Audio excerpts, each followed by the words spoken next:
여러분, 혹시 요즘 이런 생각 안 드세요? 나 딱히 큰 돈 쓴 것도 없는데 왜 통장에 돈이 없지? 저는 알게 낳고 나서 이걸 진짜 많이 느꼈어요. 기저귀 사고, 분유 사고, 이유식 재료 사고. 이유식 재료도 어쨌든 진짜 이게 비싸요. 병원 다녀오고 관리비 빠지고. 뭐 어쨌든 그러면은 월급은 분명히 들어왔는데 며칠 지나면 이미 많이 줄어 있어요. 처음엔 저도 그냥 내가 돈 관리 진짜 못하나 보다. 이렇게 생각을 했거든요. 찾아보니까 이게 꼭 개인의 문제만은 아니더라고요. 26년 1분기 가구당 월 평균 소득은 1년 전보다 2.4% 늘었는데 소비 지출은 5.3% 늘었습니다. 버는 돈보다 쓰는 돈이 더 빨리 늘어난 거예요. 그래서 오늘은 이 얘기 해볼게요.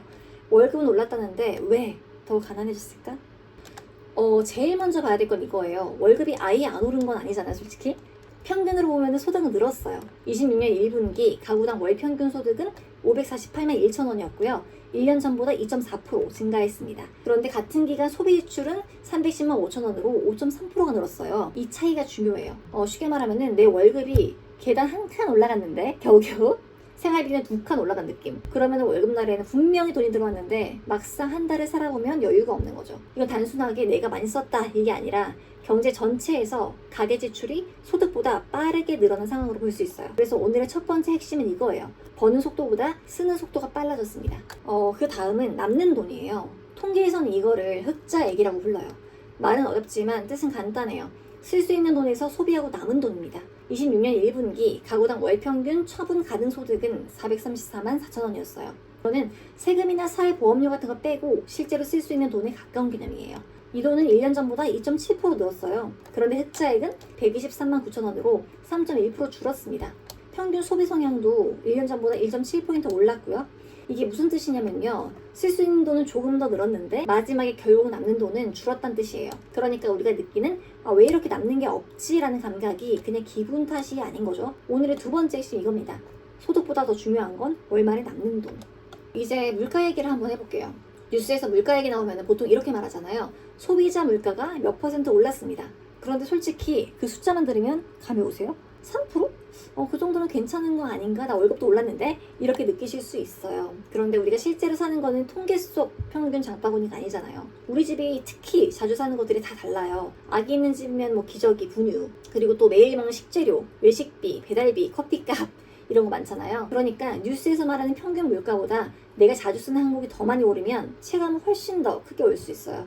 저는 그래서 이거 이렇게 이해했어요. 물가는 평균으로 오지만 체감은 우리 집 소비 습관대로 온다. 그래서 같은 물가 상승률이라도 혼자 사는 사람, 맞벌이 부부, 아기 키우는 집 전부 다 느끼는 무게가 다를 수밖에 없습니다. 여기서 중요한 개념이 하나 있어요. 바로 실질 임금이에요. 어렵게 들리지만 사실 간단해요. 월급에서 물가를 빼고 봤을 때 그 돈이 실제로 얼마나 살 수 있는 힘이 있냐. 월급이 3% 올랐다고 해도 물가가 3% 올랐다면 내 생활이 크게 나아지지 않을 수 있어요. 숫자상 월급은 올랐는데 그 돈으로 살 수 있는 건 비슷한 거죠. 고용노동부 발표에 따르면 26년 3월 근로자 1인당 실질임금은 356만 원으로 전년 같은 달보다 0.1% 증가하는 데 그쳤고 26년 1분기 월 평균 임금은 3.4% 늘었지만 실질 임금 증가율은 1.3%였습니다. 그러니까 이런 느낌이 드는 거예요. 월급은 오른 것 같은데 왜 삶은 그대로지? 이거는 월급 숫자만 보면 안 되고 그 월급의 힘을 같이 받는 문제예요. 숫자로는 올랐지만 생활 속에서는 크게 체감되지 않을 수 있습니다. 이제 한번 우리 집 지출로 내려와 볼게요. 요즘 더 빠듯한 이유 중에 하나는 고정비예요. 고정비는 매달 거의 자동으로 빠지잖아요. 대출이자, 관리비, 공과금, 보험료 이런 것들이죠. 그런데 이게 왜 커졌을까요? 첫 번째는 대출이자예요. 몇 년 전에는 금리가 낮았어요. 그렇기 때문에 대출을 받아도 이 정도면 감당 가능하겠다 라고 생각한 분들이 많았어요. 그런데 금리가 오르면 같은 돈을 빌렸어도 매달 빠져나가는 이자가 진짜 커집니다. 원금은 그대로인데 월 부담은 달라지는 거예요. 두 번째는 관리비와 공과금이에요. 전기, 가스, 수도, 난방비는 안 쓸 수가 없잖아요. 특히 아기 있는 집은 집에 있는 시간도 길고 세탁도 자주 하고 난방이나 냉방도 줄이기 너무 어려워요. 저도 진짜 지금 여름 내내 계속 냉방 틀고 있거든요. 줄일 수가 없잖아요. 이게 더운데, 그쵸? 어쨌든 그런 거고 이거는 아끼려고 해도 한계가 있는 돈입니다. 세 번째는 자동이체 비용이에요. 보험료, 통신비, 인터넷 정수기, 구독 서비스, 멤버십 이런 거 하나씩 보면 사실 또 얼마 안 하긴 하거든요. 크진 않은데 다 합치면 꽤 큽니다. 그리고 무서운 건 이 돈들은 내가 의식하기 전에 그냥 우선 빠져나간다는 거예요. 네 번째는 육아로 생긴 반복 지출이에요. 기저귀, 분유 이런 건 근데 사치가 아니죠. 무조건 필요해서 쓰는 돈이고 매달 반복이 되고 아마 더 늘어날 겁니다. 그래서 고정비가 커졌다는 건요, 우리가 그냥 막 써서가 아니라 줄이기 어려운 돈의 비중이 커졌다는 뜻에 가까워요. 예를 들어서 월급이 350만 원이라고 해볼게요. 관리비와 공과금 한 35만 원, 통신비랑 인터넷 15, 보험료 30, 대출이자 80, 아기 관리원에서 50, 이렇게만 해도 210이에요. 350이 들어왔는데 이미 210만 원은 갈 곳이 정해져 있는 거죠. 그래서 우리는 남은 140만 원으로 장 보고 교통비 쓰고 병원 가고 경조사비 내고 외식 한 번 하면은 이미 끝나는 거예요. 여기서 중요한 건 그렇다고 커피 한 잔 줄이는 게 의미가 없단 말이 아니에요. 다만 커피만 줄여서는 전체 구조가 잘 안 바뀔 수 있다는 거죠. 고정비가 큰 집은 고정비를 봐야 됩니다. 대출 조건, 보험료, 통신비, 구독료처럼 매달 반복이 되고 있는 것부터 확인을 해야 돼요. 그리고 대출이 있는 집은 이 압박을 훨씬 더 크게 느낄 수밖에 없어요. 한국은행에 따르면요, 26년 1분기 말 가계신용 잔액은 1993.1조 원이었고 전분기보다 14조 원 늘었습니다. 그중에 가계대출 잔액은 1865.8조 원으로 전분기보다 12.9조 원 증가했습니다. 숫자가 너무 커서 사실 잘 안 와닿지만 우리 집으로 생각을 해보면 간단해요. 많은 가정이 빚을 안고 생활하고 있다는 뜻입니다. 집을 사도 대출, 전세를 살아도 대출, 이사해도 대출. 이런 구조에서는 월급이 들어와도 이자가 먼저 빠져나가요. 그러면 물가는 장바구니에서 느끼고 대출 부담은 통장에서 느끼게 되는 거예요. 둘 다 동시에 오면 그 체감은 훨씬 무거워지겠죠? 그래서 대출 있는 집은 이번 달 소비를 줄여야지도 중요하지만 금리랑 상환액을 같이 봐야 됩니다. 우리 집이 매달 감당 가능한지, 얼마를 상환할 수 있는 건지, 금리가 조금만 달라져도 월 부담이 얼마나 바뀌는지 이걸 내가 숫자로 알고 있어야 돼요. 그리고 육아비 계속 말씀드렸는데 육아비는 조금 특이해요. 한 번에 큰 돈이 나갈 때도 있지만 대부분은 작은 돈이 자주 나갑니다. 기저귀가 떨어져서 주문하고, 이유식 재료 사고, 병원 가고, 약국 가고, 아기 간식 사고, 장난감 사고, 하나는 사실 엄청 큰 돈이 아니에요. 그런데 되게 자주 나갑니다. 그리고 대부분 당연한 돈이니까 기억이 잘 안 남아요. 유모차나 카시트처럼 큰 소비는 당연히 기억나거든요.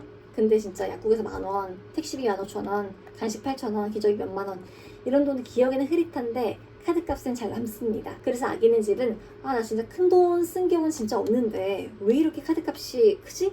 이 느낌이 자주 올 수 있어요. 이건 지출이 작아서 생긴 문제가 아니라 반복 횟수가 많아서 커지는 그런 구조인 거예요. 그렇다면 우리 집은 도대체 뭘 봐야 될까요? 무조건 아껴야지를 시작하면 금방 지치죠. 먼저 3칸으로 나눠보는 게 좋아요. 고정비, 반고정비, 변동비. 고정비는 매달 거의 고정으로 나간 돈이에요. 대출이자, 보험료, 통신비 그런 것들. 그리고 반고정비는 매달 나가지만 조금 조절 가능한 것들. 기저귀, 분유, 이유식. 변동비는 내가 선택해서 줄일 수 있는 돈이에요. 외식, 배달, 카페, 쇼핑 그런 것들. 이렇게 나누면 어디를 먼저 봐야 될지 보여요. 고정비가 큰 집은 보험이나 대출 조건부터 한번 손봐야 되고요. 반고정비가 큰 집은 아기용품을 새 걸로 살지 중고로 살지, 이게 정말 정기 배송이 정말 저렴한 건지 봐야 돼요. 변동비가 큰 집은 외식이나 배달 횟수를 조절하는 게 효과가 있을 수 있고요. 핵심은 이거죠. 줄일 수 있는 돈과 당장 줄이기 어려운 돈을 구분해야 됩니다. 그래야지 돈 관리가 덜 억울해져요. 오늘의 내용 정리하면요, 조금 더 빠듯하게 느껴지는 건 기분 탓이 아니에요. 소득은 늘었지만 지출은 더 빨리 늘었고, 쓸 수 있는 돈은 늘었지만 남는 돈 줄었습니다. 물가는 월급에 힘을 깎고, 고정비는 매달 먼저 빠져나가고, 육아비는 작은 지출이 자주 생긴 구조예요. 그래서 오늘의 결론은 이겁니다. 돈이 없는 이유를 나의 문제로 돌리기 전에 우리 집 지출 구조부터 봐야 됩니다. 오늘 영상이 도움이 되셨다면 구독과 좋아요 부탁드리고요. 댓글로 요즘 가장 부담되는 생활비 항목이 뭔지 같이 이야기해주세요. 다음 영상에서도 경제 뉴스를 우리 집 이야기로 바꿔서 쉽게 정리해볼게요. 이상 다다노믹스였습니다.